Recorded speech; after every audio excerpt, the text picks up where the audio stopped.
खूप दिवसाने योग आलेला एकटीला बाहेर जाण्याचा आणि मनसोक्त फिरण्याचा। तर मी ह्याचा फायदा करून घेतला। आता मी चालली आहे फिरायला म्हणजे थोडीफार शॉपिंग करायची आहे, कारण वातावरण खूप सुंदर होतं। 5-7 दिवस पाऊस होता आणि पाऊस थांबलेला आहे। 2 दिवस झाले पाऊस नाही आहे। म्हटलं मस्त फिरून वगैरे येऊया। मार्केटला काय आहे सध्या नवीन काही आलेलं आहे का, कुर्त्या वगैरे, त्याच्यासाठी मी बाहेर पडलेली। तर जाता जाता मंदिरात खूप दिवस झाले मी गेली नव्हती, जवळजवळ 2 महिने झाले। तर मी जातानाच मंदिर लागतं, म्हटलं मंदिरात जाऊन येऊया। कापूर संपलेला, तर कापूरसुद्धा हवा होता। तर मंदिराच्या ठिकाणीच कापूर खूप चांगला मिळेल म्हणून मग मी मंदिरात पण गेली आणि येता येता कापूर पण घेतला। तर कापूरमध्ये 2 प्रकार होते, एक भीमसेन होता आणि एक साधा। तर मी भीमसेन घेतलाय कारण तो खूप चांगला असतो। फक्त 10 रुपयाचा फरक होता, जास्त काय नव्हता। भीमसेन कापूर 100 रुपयाचा होता आणि जो साधा गोल आकाराचा तो 90 रुपये होता। आणि मंदिराच्या बाहेरच 1-2 दुकानं आहेत, तिथे सगळं पूजेचं सामान मिळून जातं, आपलं जे मंदिरासाठी किंवा देवासाठी लागतं ते। आणि जास्त काही गर्दी नव्हती मंदिरात। तर ही फ्रंट साईड आहे आणि लांबून या प्रकारे मंदिर दिसतं बघा। तर खूप मोठा परिसर आहे। आता मी आली आहे मार्केटला, जवळच आहे, रिक्षाने म्हटलं तर एक 10 मिनिटं लागतात। आणि मंदिरात जाऊन आली, देवीचं मस्त असं दर्शन केलं, खूप दिवसांनी गेलेली। आणि थोडंसं अंतरावर चाललं की मार्केट येतं, मेन मार्केट। तर मी मार्केटमध्ये आली आहे आणि सध्या पाऊस बंद होता, 2 दिवस झाले मस्त असं ऊन पडलेलं, वातावरण पण खूप सुंदर होतं। तर ते वातावरण बघूनच मी बाहेर पडली, कारण पावसामध्ये खूप कंटाळा येतो आणि मार्केट पण भरत नाही।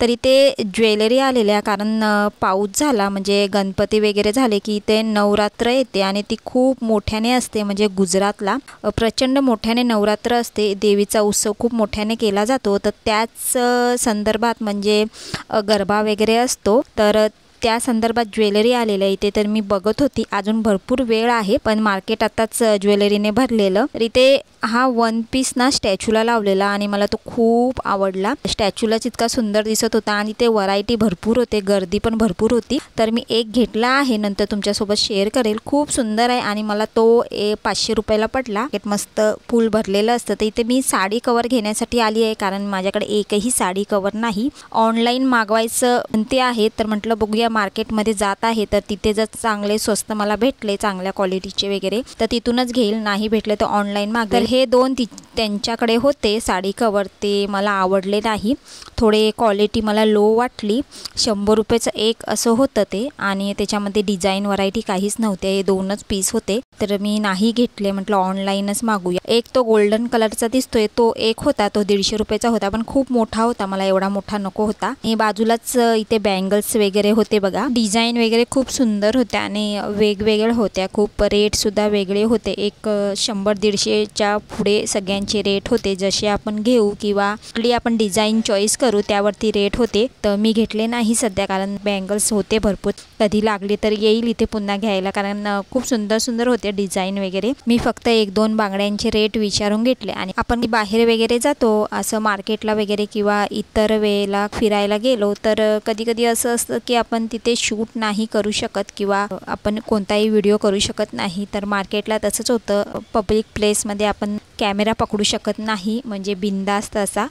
भीती तर कसली नसते, कोण आपल्याला काहीही बोलू शकत नाही, पण थोडंसं आपल्याला लाज वाटते की कसं मोबाईल हँडल करायचा पब्लिक प्लेसमध्ये। तर इथे साड्या खूप सुंदर सुंदर आलेल्या, डिझाईन पण छान होत्या। तर ही 500 रुपयाची साडी होती, जी मी हातात पकडली आहे, आणि कलर वगैरे खूप छान होत्या, डिझाईन पण छान होती, प्लस ते बार्गेनिंग सुद्धा करतात आणि खूप गर्दी असते, खूप लेडीज घेतात। आता क्वालिटी तर मला माहीत नाही, मी कधी घेतलेली नाही, पण बघून तरी छान वाटतात, असं कलर वगैरे जाईल असं वाटत नाही। तर काटा पदराच्या पण साड्या होत्या आणि रेग्युलर घालण्यासाठी पण होत्या। आणि आता सध्या बांधणी साड्यांची खूप फॅशन चालू आहे मार्केटमध्ये, तर बांधणी साड्या दिसत होत्या सगळीकडे। तर इथे मी आली आहे आता बेकरीमध्ये, माझी शॉपिंग वगैरे झाली, ज्या गोष्टी घ्यायच्या होत्या त्या राहिल्या आणि भलत्याच गोष्टी घेतल्या। तर मी जेव्हा मार्केटला निघालेली तेव्हा माझी 2 मुलं आहेत, त्यांनी सांगितलेलं की येताना आम्हाला केक घेऊन ये, ते पण चॉकलेट केकच हवा आहे, दुसरा कोणताही आणू नको। व्हरायटी इथे भरपूर असतात, खूप मोठी बेकरी आहे आमच्या एरियामधली आणि खूप फेमससुद्धा आहे।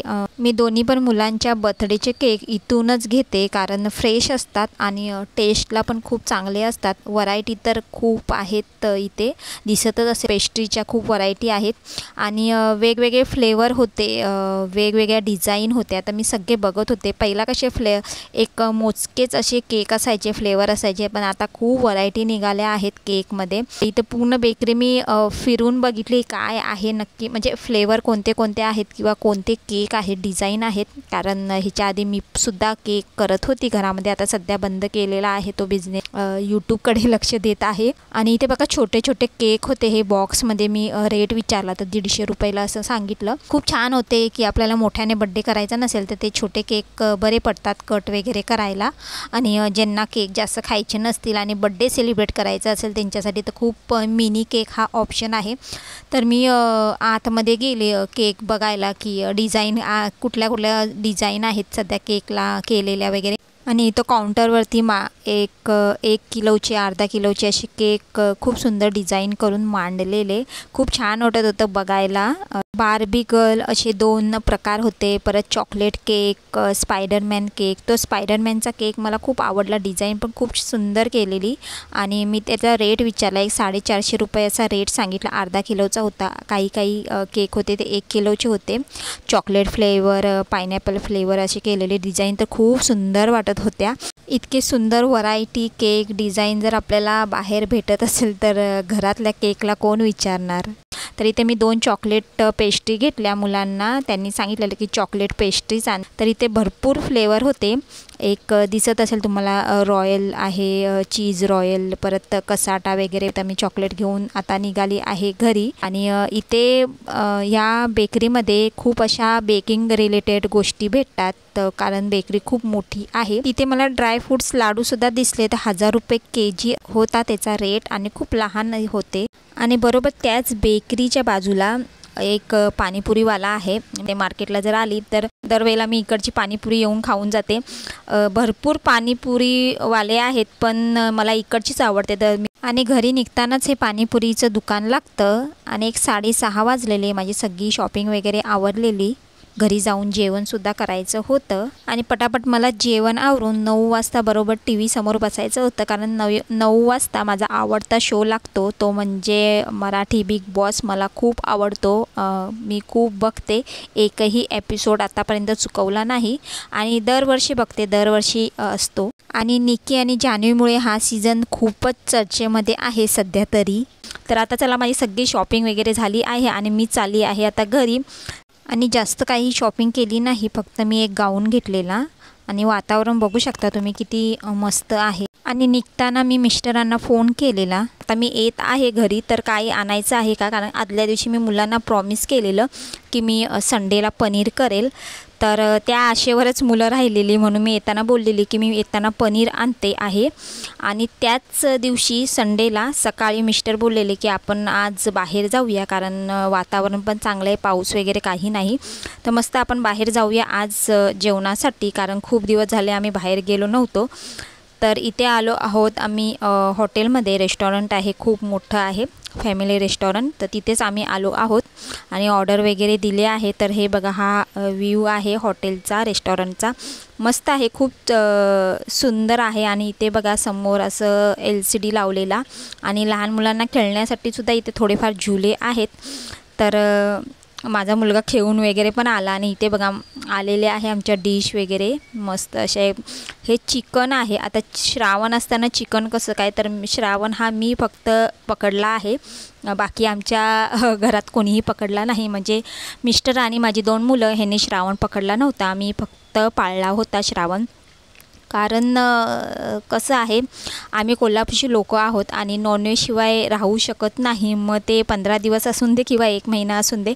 तर श्रावण हा फक्त माझा होता. आणि ते व्हेज पनीर आलेलं आहे, व्हेज क्रिस्पी पनीर आलेलं आहे, ते माझ्यासाठी होतं. आणि माझ्यामधलं पण त्यांनी थोडं थोडं घेतलंच, कारण का त्यांना खायला चालेल पण मला खाता येत नव्हतं त्यांच्यामधून. तर इथे खिच्चू पापड असा एक प्रकार होता, टाईमपाससाठी मागवलेला जेवण येईपर्यंत. तर पनीर कढाई आलेली आहे बघा। पनीर कढाई आम्ही ऑर्डर दिली आणि रोट्या होत्या, जीरा राईस।